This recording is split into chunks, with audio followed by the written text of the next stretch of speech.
Welcome.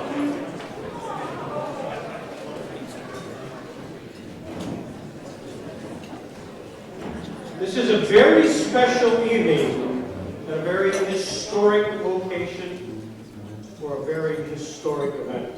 My name is Greg Peterson.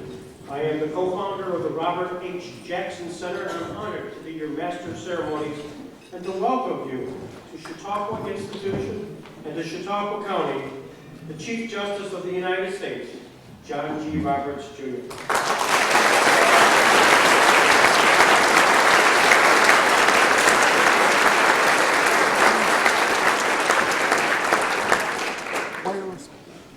You may or may not know this, but the Chief Justice was a history major at Harvard.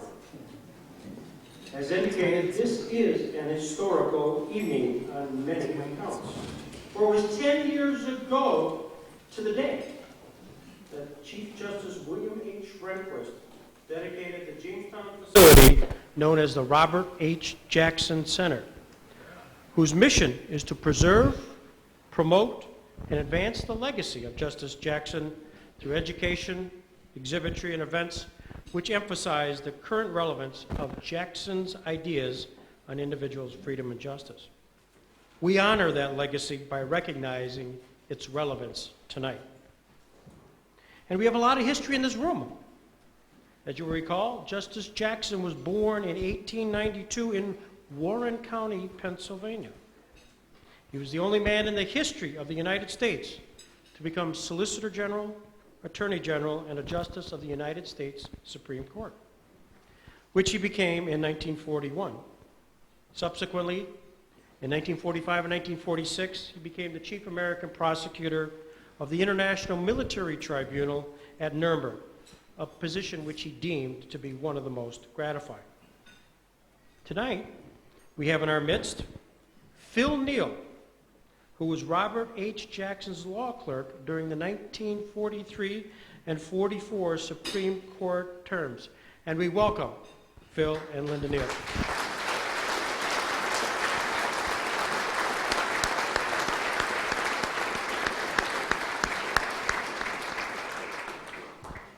History also informs us that it was constitutional law professor Phil Neal who'd introduced his #1 student, William H. Rehnquist, to his former boss, Justice Robert H. Jackson, while the justice was visiting Stanford Law School.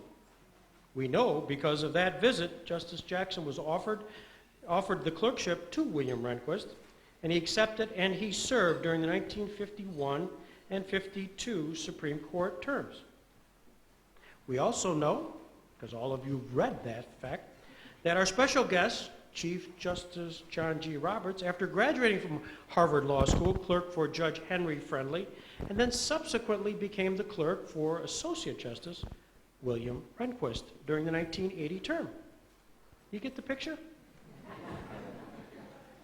Warren County, Jackson, Rehnquist, of course, that was through Neal, Roberts. And just to complete the cycle, because you may not know this fact, this year, based on the good work of an individual for the Honorable Jeffrey Sutton of the Sixth Circuit Court of Appeals, who was from Warren, Pennsylvania, Chief Justice Roberts hired as one of his law clerks Ben Snyder, who happens to be from Warren, Pennsylvania.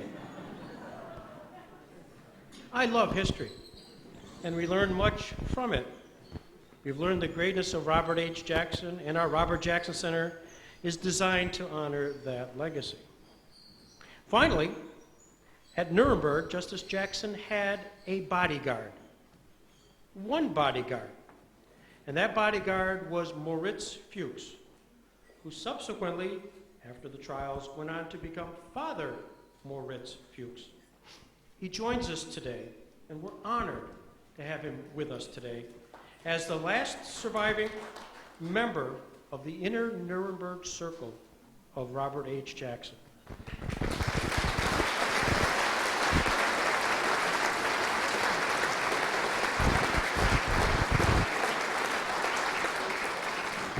And in order to commence our facilities, I would like to call up Father Moritz Fuchs to do the invocation. Everybody would please rise.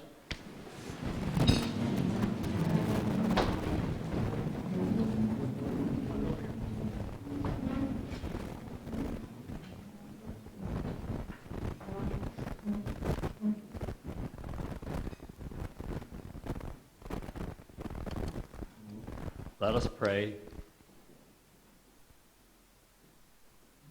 Almighty God, you have blessed our nation wondrously through all stages of our development. We have struggled from an individual and personal pursuit of freedom and justice to a point in history where we became a nation united in awareness of your divine favor. In the Pledge of Allegiance to our flag, we acknowledge that we are one nation under God.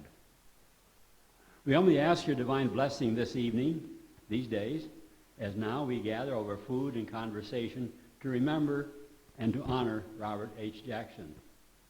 We see him as one who worthily promoted and exemplified the noble goals of our American enterprise, seeking true freedom and the development of our deepest longings.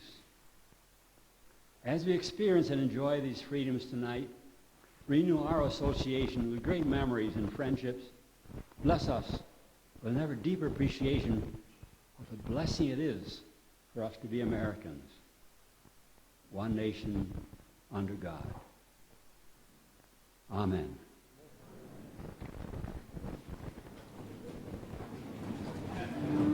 Here.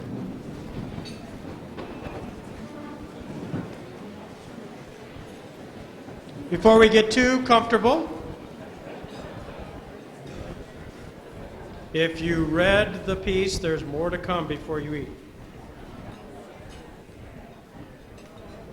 As you know, history is a wonderful thing, and I'd like to call out somebody very special.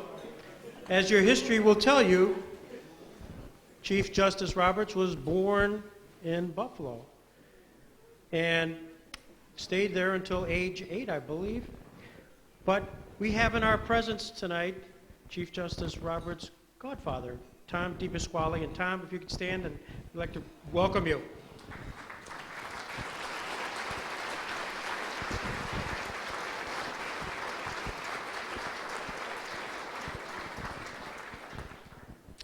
As most everyone is aware, Chief Justice John Roberts is the head of the federal judiciary system. We are wonderfully served in Western New York by its district court. At this time, I'd like to call up the Chief Judge of the U.S. District Court for the Western District of New York, Chief Judge William Cranny, to provide welcoming remarks. And as he comes forward,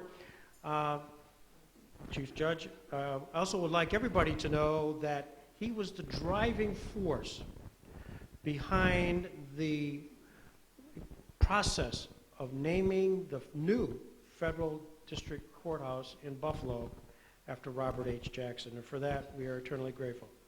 Chief Judge Cranny.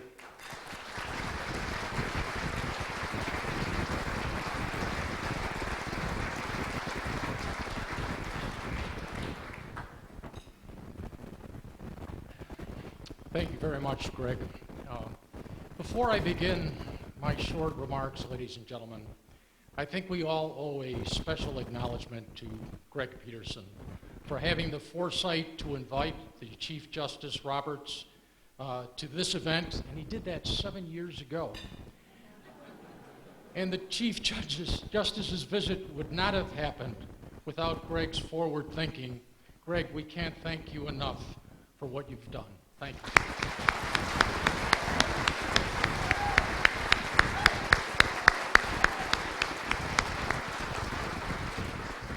You know, I don't know if you've ever been fated for forward thinking before, Greg, but, you know, I'm glad we can do that this evening.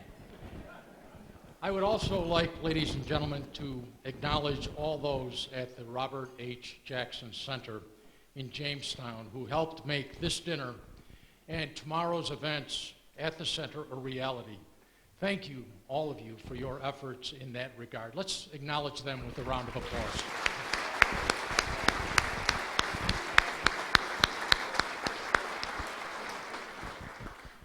And I want to, this evening, especially thank all of you for coming.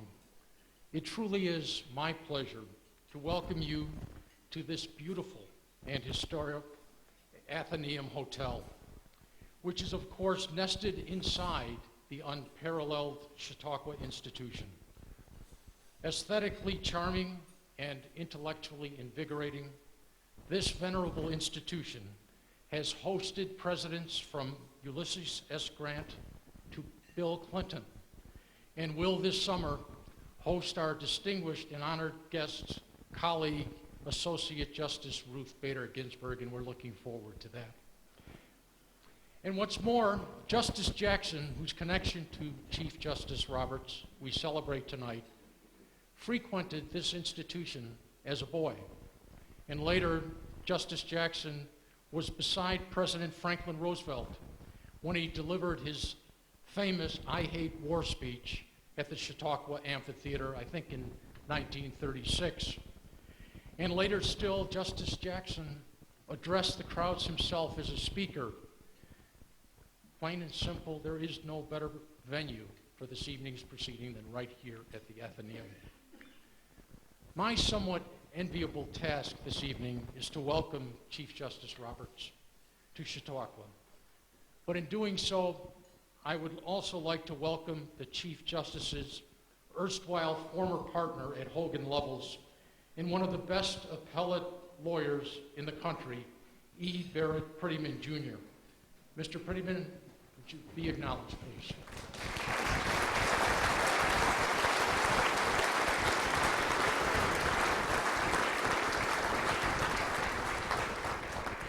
And as we talked just briefly, we are all looking forward to your conversation with Greg and the Chief Justice later in the program.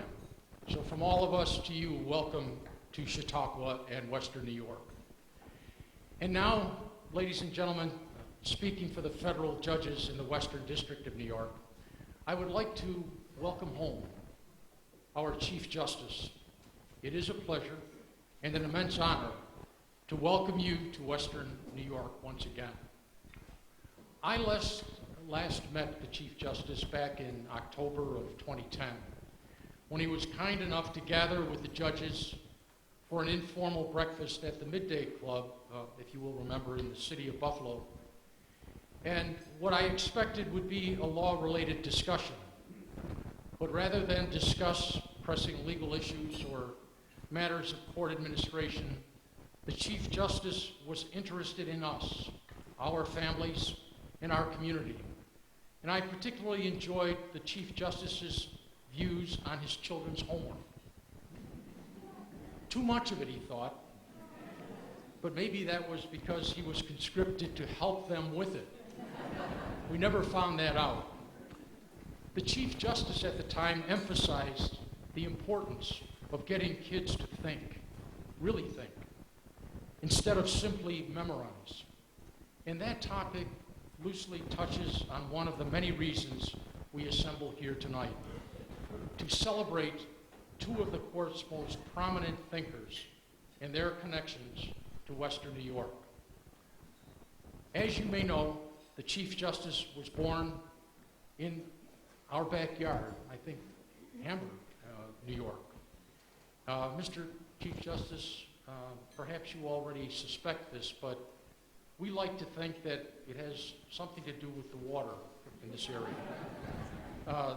The Niagara River or Lake Erie, or maybe even the beautiful Chautauqua Lake right here, that led to your rise to the very top of the legal world. This region is passionate about its history and its native sons and daughters. We recognize and commemorate our own. We read Joyce Carol Oates with knowing comfort, and we laugh at reruns of I Love Lucy with pride. And it is in this spirit, Mr. Chief Justice, that we welcome you here this evening.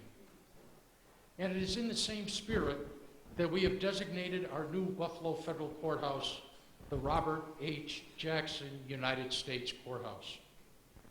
Justice Jackson, like Chief Justice Roberts, has ties to Buffalo, as most of you know. He was a member of the Bar of Western New York the Western District. In fact, you can come to visit us and see his signature in the rolls.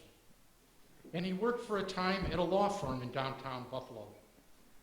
As Justice Jackson's preeminent biographer, Professor John Q. Barrett, who's here this evening with us, has determined, Justice Jackson's path from his Buffalo residence to the Ellicott Square building where he worked took him right through the very spot where the new Buffalo courthouse stands.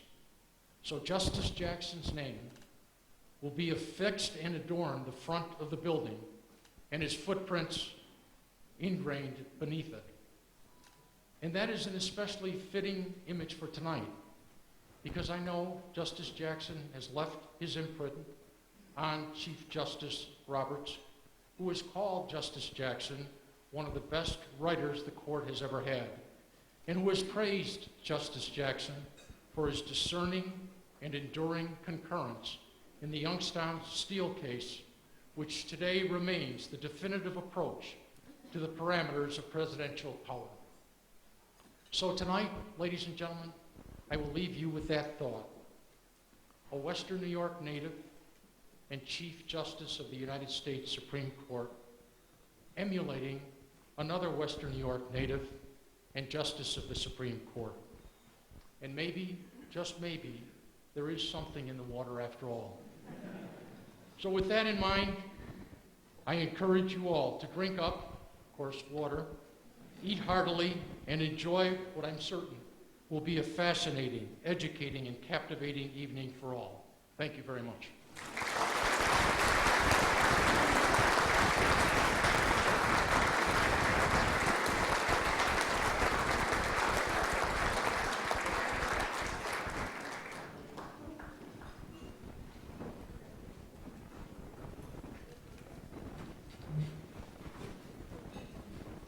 I have the fun job. Welcome. I'm Dave Crane, the chairman of the board of the Robert H. Jackson Center. On behalf of the board of directors, most of which are here this evening, welcome. It is an absolute pleasure and delight to see so many friends, so many colleagues, so many supporters of an idea, and that is the rule of law is more powerful than the rule of the gun. If you're able, please stand.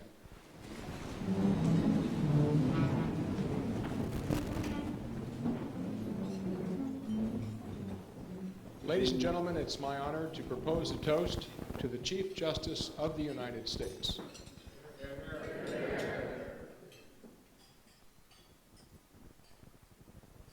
Bon appetit. I would like to call up the Chief Justice of the United States, John G. Roberts, Jr., as well as his mentor, E.Barrett Prettyman, Jr.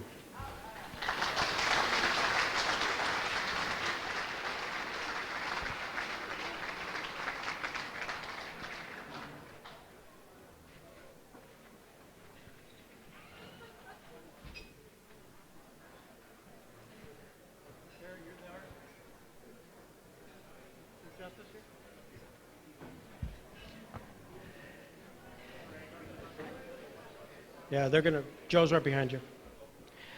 All right, folks. This is going to be fun for me. I hope for them.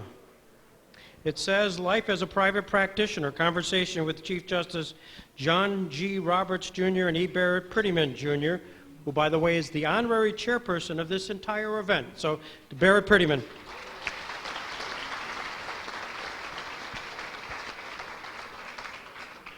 You'll be getting the bill, Barrett. I thought in order, obviously, by definition, private practitioner excludes the public component of the Chief Justice's life. I think I'd like to take just a few minutes to sort of put historically both of them in tracks which lead to their law firm, Hogan and Hartson. E.Barrett Prettyman, Jr. was born June 1st, 1925. You can do the math. He went to St. Albans St. Albans School, which Tom Loftus also went to. And I should pause for just a second. to introduce the Robert Jackson family, which is here. Melissa Jackson, granddaughter of Robert Jackson.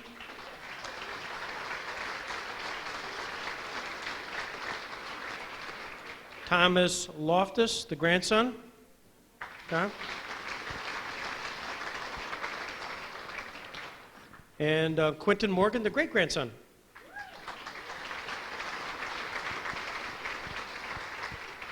Continuing on the biography, in 1943-45, Barrett was involved in World War II in the 84th Division, 9th Army, and saw combat in Germany.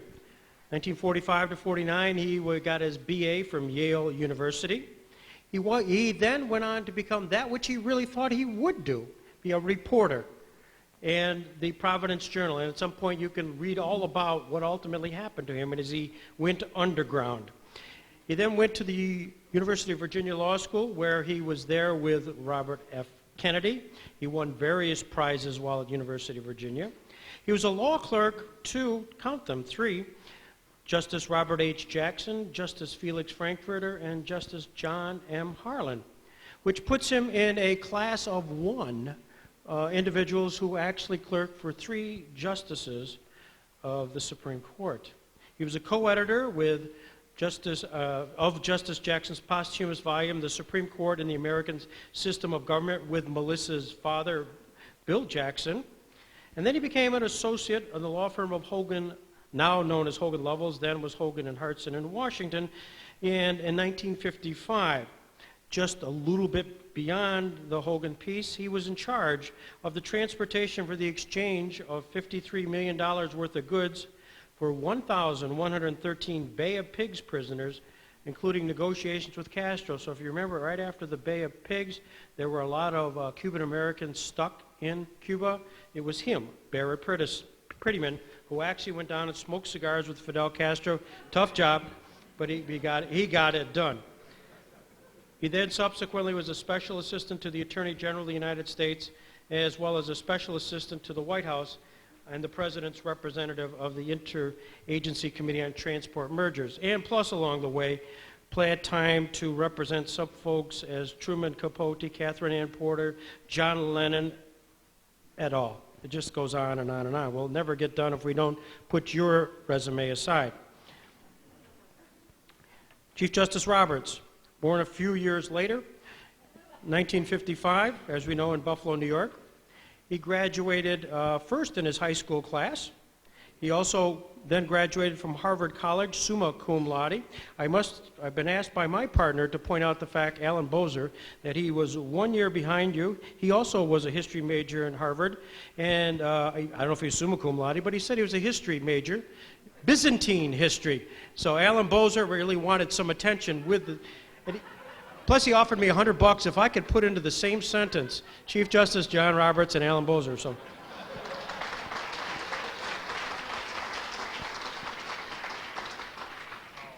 thank you, everybody, for permitting me that happen.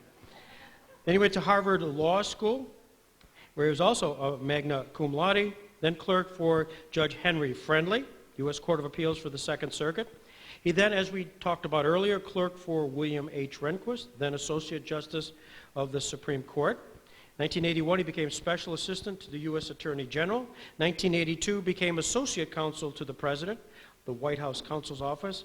And then in 1986, joined the Washington law firm of Hogan and Hartson, where we will begin our conversation.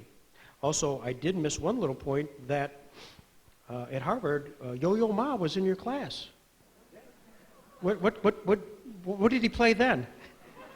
Well, he was already a world-renowned celebrity. He didn't go to class very much. He was off playing Carnegie Hall or something. Well, let me get mic'd up here, and we'll get started.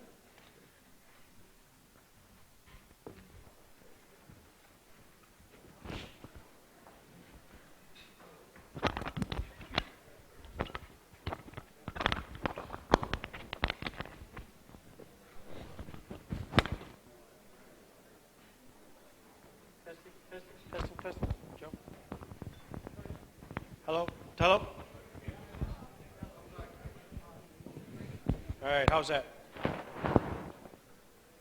are so thrilled in this community to have the Chief Justice of the United States, John Roberts, here. And our community has gone way out of its way in many, many ways to celebrate this. We've had essay contests, we've had educational material, we've had website enhancements, we'd have everything.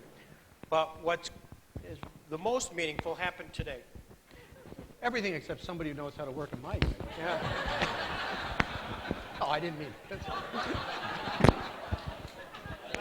I already lost control of this. But there was significant research done on you by this community, and they noted that recently, with the headline, Chief Justice Roberts victimized by credit card fraud. Supreme Court Justice recently learned that someone obtained the information to one of his credit cards. How did they find this out? Why, it was none other than a barista at Starbucks.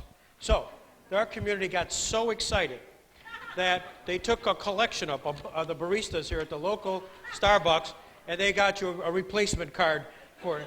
Well, that's great. Thank you. This is a loving community.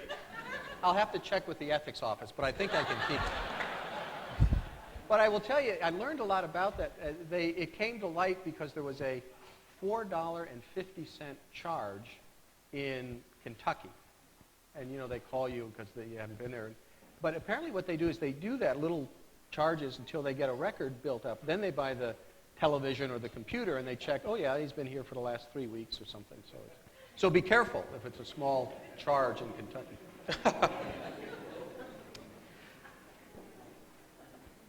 The folks at Hogan and Hart Center were very excited about noting that this was happening because here they have two of the most distinguished alums from the law firm, with E.Barrett Prettyman and you, Mr. Chief Justice, and they sent me some stuff. And it's the face page of a brief entitled The October Term 1986, and it states the petitioners was Gwaltney, Gwaltney of Smithfield, versus Chesapeake Bay Foundation and National Resources Defense Council. No need to remember that. Other than, here it was, October of 1986. You're relatively new at Hogan and Hartson. And it said, brief for petitioners. And at the top, it said, E.Barrett Prettyman, Jr. Then there was a Richard Paulson and a Patrick Rayer and a David Hayes and a Catherine James LaCroix. And then way at the bottom, John G. Roberts, Jr. What did they have you do there on this brief? I was in charge of the binding, you know, back then. You put it together, and it was a very well-bound brief. A student from Virginia Law School came to interview our firm and was very impressed with our appellate section, but said at the end of it, you know, I'm very worried because I don't think I can climb the ladder. I don't think I can succeed here and get to the top. And I reached out and I pulled out one of these briefs that just been referred to, and I showed it to her, and I said, don't worry, you can climb to the top.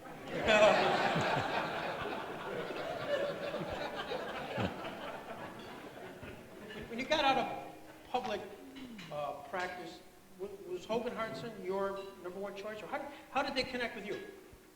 Well, I had been, at that point, from the Justice Department and the White House, I had been out of law school by then 7 years and hadn't set foot in either a law office or a courtroom. So I was, you know, kind of betwixt and between of what I would do. And I went around and talked to the various big law firms in Washington. I was originally going to go back, I thought, to Chicago, which is, I grew up after leaving this area in northern Indiana, a couple hours from Chicago, and I thought I would go there. Firms there had no idea what it meant to be a special assistant to the Attorney General, associate counsel. It was still very much a Washington sort of thing. So then I focused on Washington, and I went to all these big firms, and it was very nice. But I noticed in most of the firms you go in the lawyer, I don't know what your office is like, but you've got either an English... Wonderful. Where's Dave McNamara? You have either a picture of an English fox hunt or some barrister in a wig on the wall, right? Well, you go to Barrett's office, and he has himself there, as you mentioned, shaking hands with Fidel Castro, with Catherine Ann Porter, with Truman Capote and John Lennon, and it occurred to me that that might be a little more interesting than fox hunting. And it turned out I was. And also Barrett was one of the very few specialists in the Supreme Court work at the time, and I knew that that was what I wanted to do, and he said he would be willing to take me on to do it. What did you think of him the first time you met him? I thought he was brighter than hell. He was terribly impressive. And he wanted to do precisely what I was doing, but more importantly, what I wanted to do more of. And he held out a great deal of promise to be able to do that. I was impressed. Just for the audience, I know you've told the story. At some point, everybody, not everybody, but you two have had a chance to do your first argument before the United States Supreme Court, and you get a chance to meet somebody like the Chief Justice with us sitting on the bench. What was your first experience like, Barrett? Now, wait a minute. Do you mean that when we opposed each other? No. When you actually did your first argument Let's before make the sure we Supreme talk about that, though, when we opposed each other. Did you really? Oh, yes. Oh, yeah. All right, let's talk about it. We're gonna. That's You not know- where I was going, but let's do it. You know something? He, in his first sentence, when he got up, I knew I was dead. Because the case involved whether a single woman going throughout the mountains out west could possibly be what would she had to have been? It was a standing case involved, whatever, 10 million acres of land. Yeah. And she was complaining about a particular area. I was in the Justice Department at this time, and it was a standing issue. Did she have a sufficiently concrete interest in this particular parcel? And she alleged, well, I go camping in this huge area. And it was fun because I went out. I always learned this from Barrett. You could go out and visit the site of anything you want to do. So I was out, and it was in the Green Mountains of Wyoming. And You sent me a postcard. I did. I found a postcard that showed you this vast expanse. And I drew a little X on it. I've been and said- looking for your client. Haven't found her yet. But that was a lot of fun. And I will tell you that knowing Barrett was going to be on the other side, I worked harder on that case than anyone before or since. Yeah. Now this was before you. This was before you joined Hogan, then, right? That time period. No, it was the second tour Second tour? of duty in the Justice Department. I was in the Solicitor General's office at that time, and Barrett was representing women wandering through the mountains. Were there other times when you faced each other? No, that's the only That was time. the one. Yeah. And he won by one vote. You know, whether you win 9-0 or 5-4, it still counts.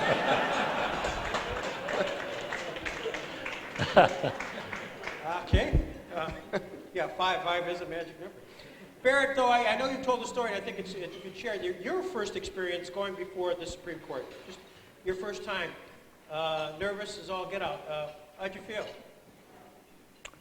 I was petrified. And I started to give my argument, and I heard a noise. And I looked around the courtroom trying to figure out who was making the noise, and I finally figured out it was Justice White, who was talking. His mouth was moving like a guppy, and I thought, he's asking me a question. And I wonder what it is. Well, Justice White is a very tough questioner, and normally if he got you in a situation like this, he'd tear your throat apart. But this time, he noticed that I was having some difficulty, and so he stopped. And I answered his question. No idea what it was. And he looked at me as if I had gone wacko, and instead of grabbing me by the throat, he just kind of smiled and leaned back and let it go. So that's how I got through my first argument. And this is part of your mentoring? I just want to know what you learned when you joined in 1986.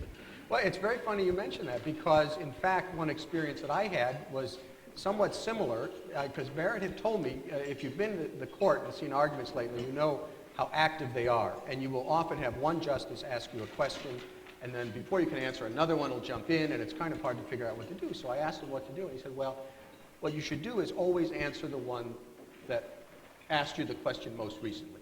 Don't go back and say, oh, that's very interesting, but, you know, so-and-so asked me a question. Answer that, and then go back to one that you didn't have a chance to answer. They will appreciate the fact that you're going back to them.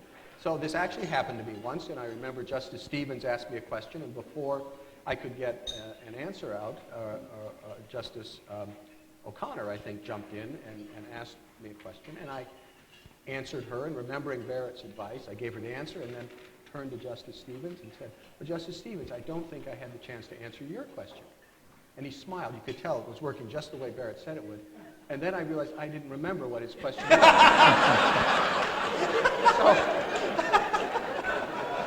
So like Barrett, I just said something, you know, and his smile, he just sort of got this quizzical look on his face, like maybe he was thinking, did I ask that or not? Yeah. Now, Barry, you actually had 19 opportunities to argue before the Supreme Court. And, Mr. Chief Justice, you were 39 opportunities. Who's counting? But, Yeah.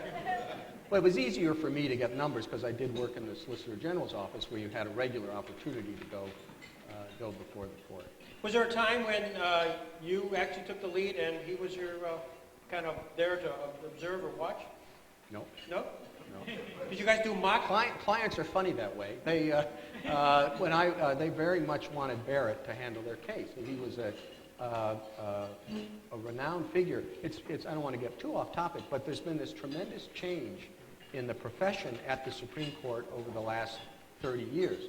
When Barrett was starting out, it was extremely unusual for somebody to have a Supreme Court practice, that's what they would do. He was one of the few people who would argue on a more or less regular basis.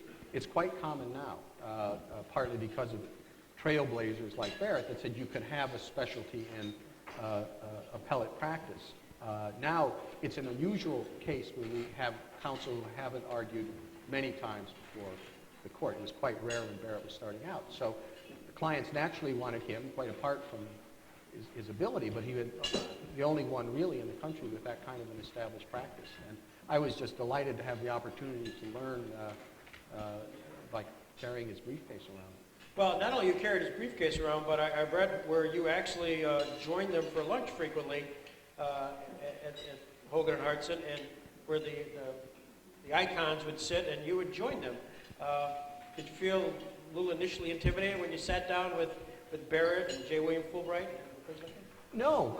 One, they seemed very welcoming. And Never intimidated by me. It was a fascinating institution. It was, ended up being a group of about, 14 or 15 people. Any 9 or 10 would be there at the same time, and we would eat lunch together at this large round table. And Senator Fulbright and Barrett and Bob Michael, who had been the House leader, Republican leader, were there, and it was the best hour of my day.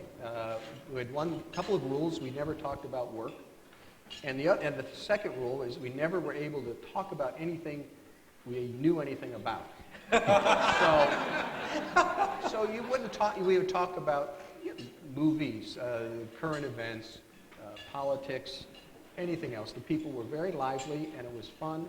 And it's something that can't happen today, because we would debate. We would stay over lunch late and go for another half hour debating over a fact, like what was the best movie in 1962. Nowadays, of course, you pull out a thing from your pocket and say, it was Dr. Zhivago or whatever, which takes all the fun out of it. But it was a wonderful experience, and I don't know how Barrett thought, but it helped develop your lawyerly skills of being able to engage and debate. There was a lot of debating.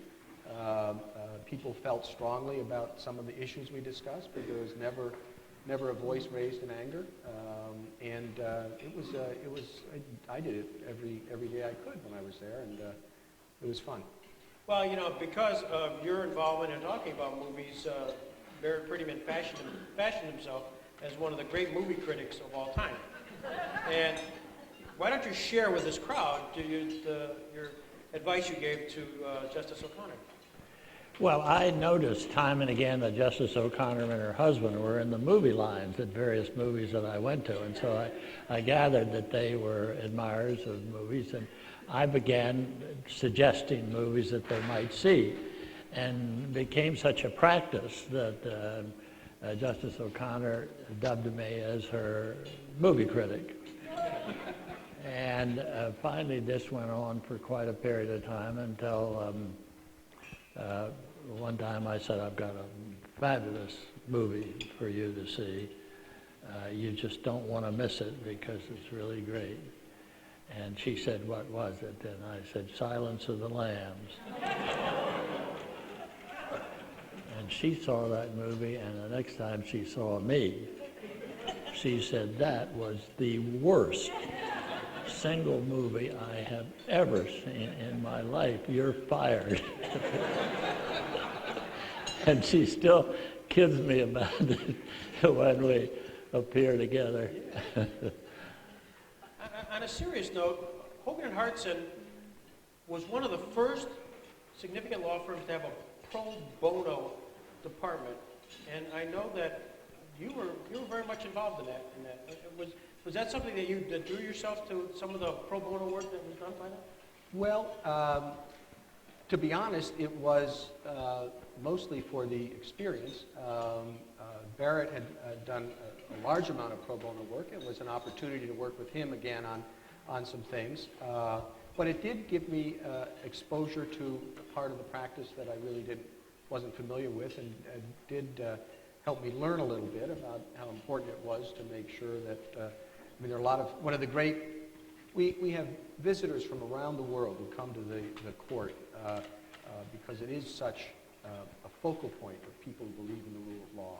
And one of the things that they say how great our system is, and they're right, but one of the great flaws are it really doesn't offer much for people of modest means. I mean, it doesn't serve them at all. So the idea of providing pro bono services, I think, is become absolutely critical. And it was, again, something that Barrett exposed me to by having these cases there and allowing you the opportunity to work on them.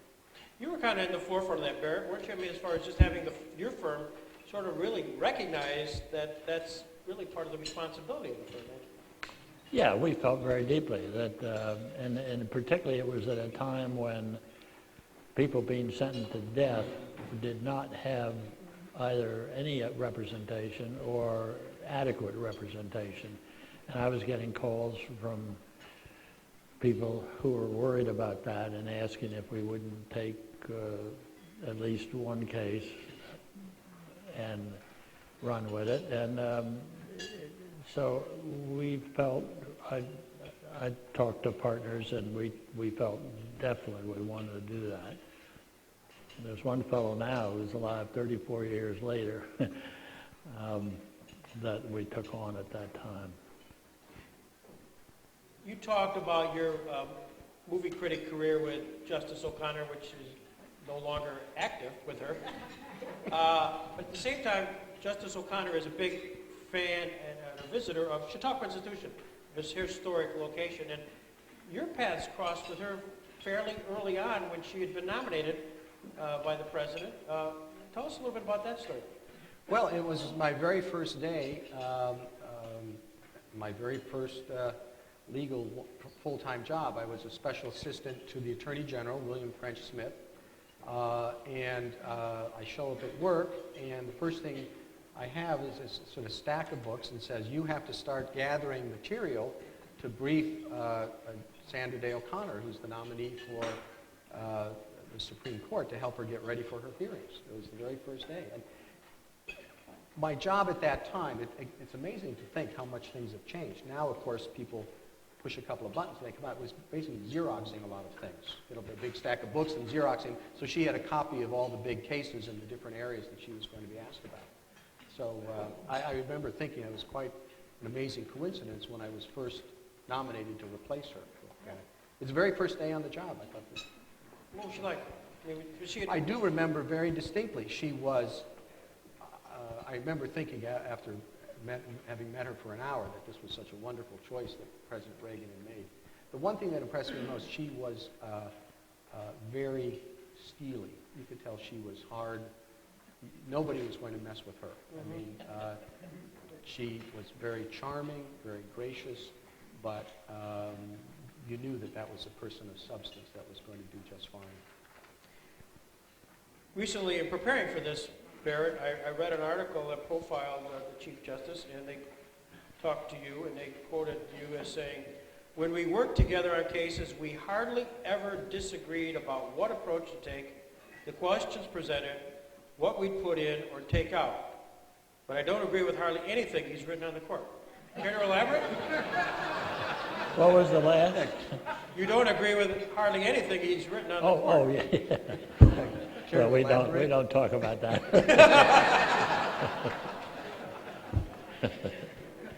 That's just his sense of humor.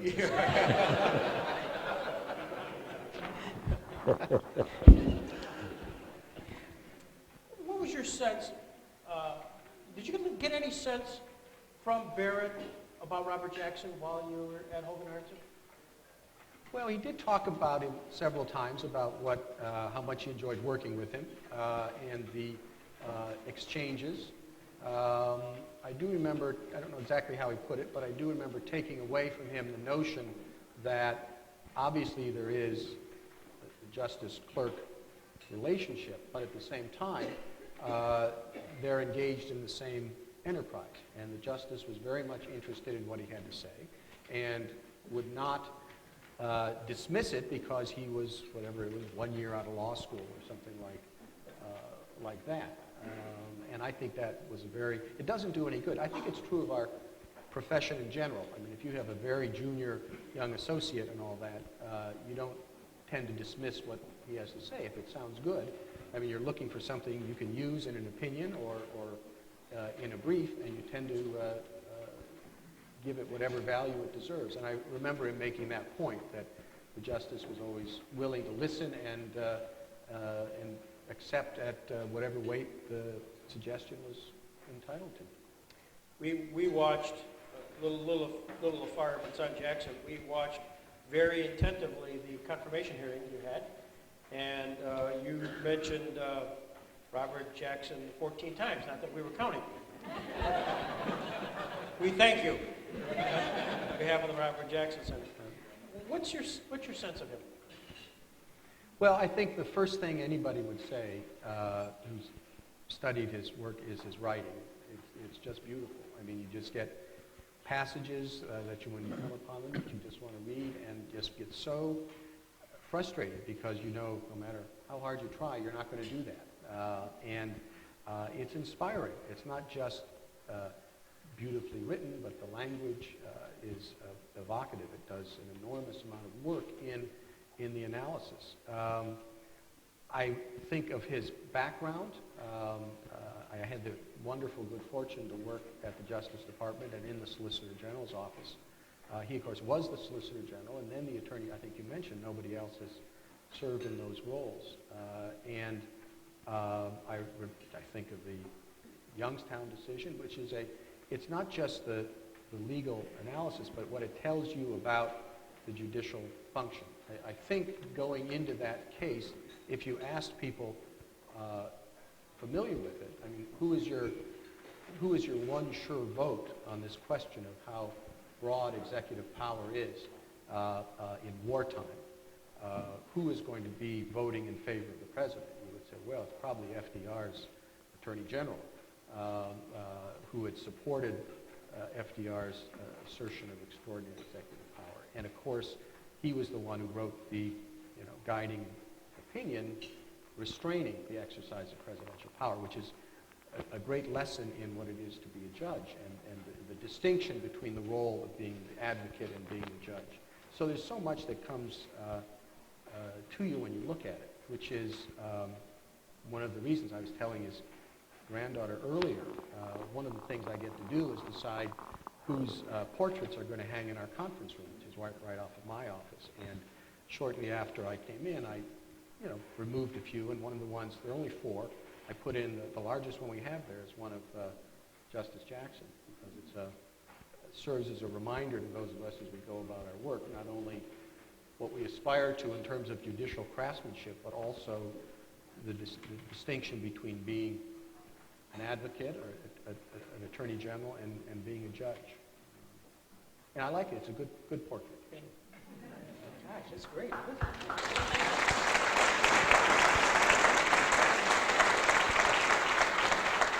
Greg, can I read something? Sure. It's one of my favorite rebuttals that John has made over the years, and he's made some wonderful ones. But this one was just my favorite. Justice Kennedy had suggested during an argument that suppose he X'd out a certain paragraph or sentence in an opinion, and John's response was, Justice Kennedy, it will not be enough to X out that one sentence on page 4A. You would also have to X out the sentence on page 5A, saying that an individual is disabled if their impairment, quote, seriously reduce their ability to perform the manual tasks that are job-related, unquote. You would also have to X out the other sentence on page 4A that says a plaintiff is disabled if they're limited in performing, quote, manual tasks associated with an assembly line job, end quote. And you would have to X out the sentence on page 2A that says the key issue is whether the plaintiff in this case can use her arms, hands, and shoulders, quote, as required by her new job, end quote. I respectfully submit that by the time you get through Xing out all those sentences, you should go one step further and X out the opinion as a whole, and by holding that it's reversed.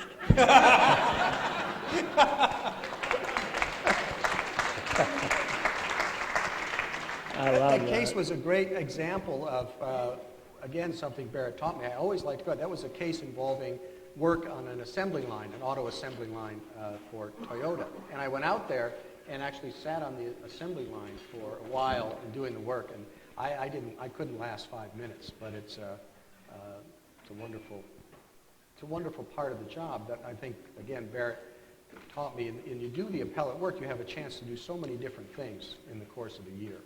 You're not always doing the same thing. And so I really appreciated the chance to work with Barrett on the cases that he had. Barrett, you're going to have probably the last word. What's your impressions of his work product at Hogan and Hartson? At Hogan and Hartson.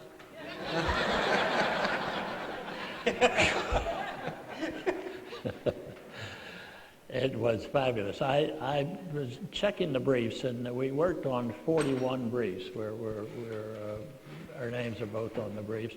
And he undoubtedly, he was with us for 13 years and 9 months, and he undoubtedly worked on many, many other briefs, both in the Supreme Court and in the lower courts that I wasn't on. But I feel kind of silly saying this, but I just admire the man so incredibly. He's a man for all seasons. He taught me something when he first came to work, and that is the importance of writing things that judges understand. Judges and justices have told me, and undoubtedly have told him, that they have ignored, or worse, thrown away briefs because they did not understand what the case was about, or they didn't understand what the argument was being presented to them. Now, how are you going to convince somebody to think your way about a case if you can't even understand it? And he taught me to pay very close attention to every sentence and to go back and straighten it out if it isn't clear. And that was just the beginning. When we discussed the case, I was often so surprised that he was right so much of the time, and I would end up agreeing with him such a big percentage of the time. And when you work with somebody like that over a period of years, you come away with a strong impression that he should go up in life to bigger jobs, and he's done it.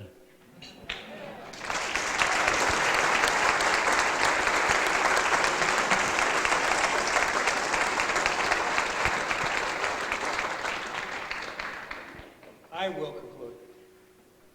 We know the Chief Justice in a prior life was a huge Buffalo Bills fan. Yeah. A lot of good it did. And I conclude on this note with Coach Marv Levy would always say, where would you rather be than right here, right now, with the Chief Justice and E.Barrett Prettyman? Thank you very much. Thank you.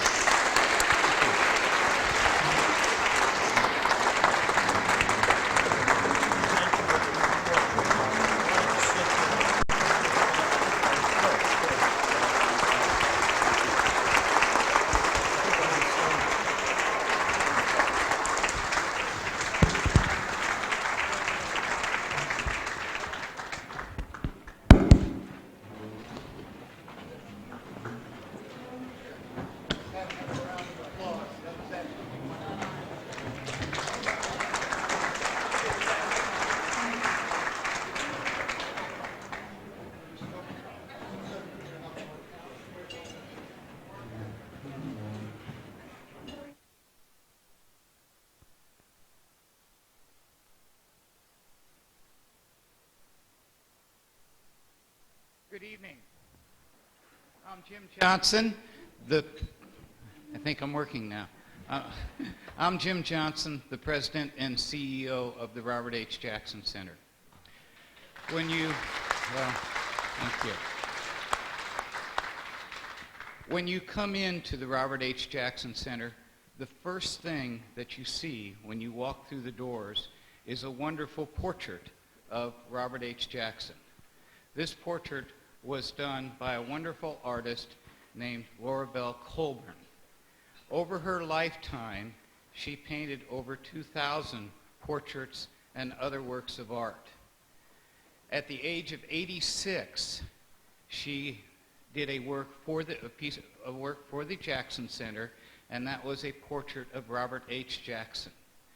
Many will consider this was her last major work, and many feel this was one of her best works. And certainly from our perspective, we feel that this is one of the best portraits of Robert H. Jackson that has ever been done. She died at the age of 95, just about a few days shy of 1 year ago. Fortunately, however, before she died, she did sign a limited number of lithographs of that portrait. And we have one of those here this evening that we are going to present to the Chief Justice. Mr. Chief Justice, I certainly hope that you mentioned a few moments ago a portrait of Robert H. Jackson that you have in your conference room. We certainly hope that this portrait will find an equal place to be presented. Well, thank you. Thank you very much. That's very kind. I appreciate that. Thank you. Thank you. Oh, it's lovely. Oh, that's very nice. Thank you. Thank you very much. That's lovely. I appreciate that. Thank you. Thank you. Thank you very much. Lovely. This brings our evening to a close. We have had a wonderful evening. I would like to first thank, of course, the staff of the hotel for a wonderful evening tonight.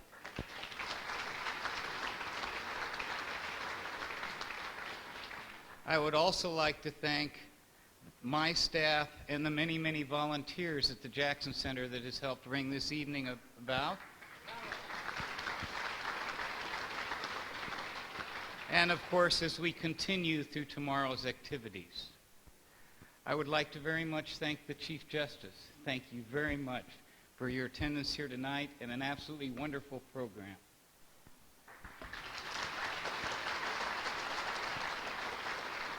And, of course, I would like to thank you all for coming. And so, thank you very much. We've had a wonderful evening, and have a safe ride home tonight.